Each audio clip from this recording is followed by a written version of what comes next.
Heroine స్థాయి నుంచి మీరు మళ్ళీ చెల్లెలి పాత్రలకు పరిమితం అవుతుంటే ట్రై చేస్తే ఇంకా హీరోయిన్గా కొనసాగేవాళ్ళేమో కదా అప్పట్లో. మీకు డ్యాన్స్ కూడా వచ్చు అంటున్నారు పైగా.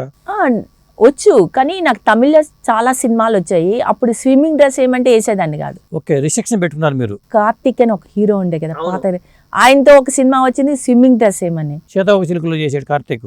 నేను స్విమ్మింగ్ డ్రెస్ వేయనని నేను ఆ సినిమా అవాయిడ్ చేశాను. తర్వాతనేమో అలాగా కొన్ని సీన్స్ వస్తే నేను చేయలేదు, అందుకే నేను అవాయిడ్ చేశాను. ఆ తర్వాతనేమో నాది మన అసాధ్యులో నాకు సినిమా చేశాను. బాలాజీ, నేను, నరేష్, అరుణ వీళ్ళంతా. దాంట్లో కూడా స్విమ్మింగ్ డ్రెస్ చేయనంటే కోటారెడ్డి గారు దానికి డైరెక్షన్. ఆయన తలబట్టుకుని వేరే అమ్మాయితో చేయించారు, డూప్ పెట్టారు. స్విమ్మింగ్ డ్రెస్ మాత్రం కనిపిస్తుంది, ఫేస్ మాత్రం నాకు కనిపిస్తుంది అట్లా అనమాట. ఇలా అయితే ఎలా పద్మ అని. అందుకని నాకు 1980 నుంచి 86 35 మూవీస్ ఇచ్చారు. సినిమా వాళ్ళందరూ చాలా మంచోళ్ళు. మా నాన్న మంచోడు, మా అమ్మ మంచిది, నా పెద్దమ్ముడు మంచోడు, చిన్న తమ్ముడు మంచోడు, నాకు బాగా సపోర్టింగ్ ఇచ్చేవాళ్ళు. కానీ ఆ తర్వాత మీరు సినిమాలు తగ్గిపోవడానికి కారణం ఏంటి?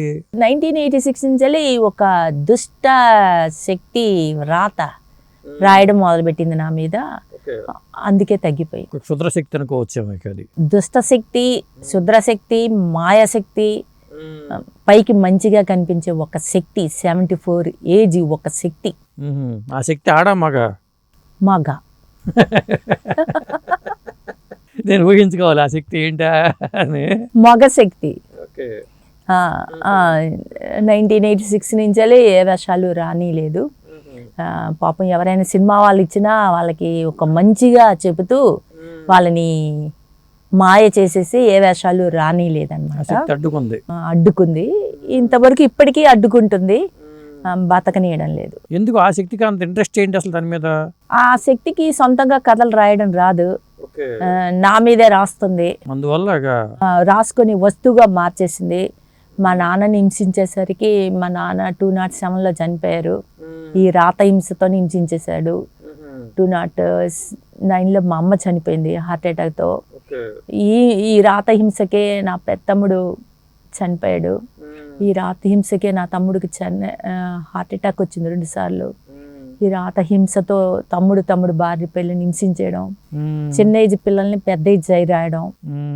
ఇంకా నా తమ్ముడు కూడా చెన్నైలో సొంత ఇల్లు అమ్మేశాడు. తమ్ముడు భార్య పిల్లలు చెన్నై వదిలి వెళ్ళిపోయారు, వాళ్ళు వేరే దిక్కును బతుకుతున్నారు.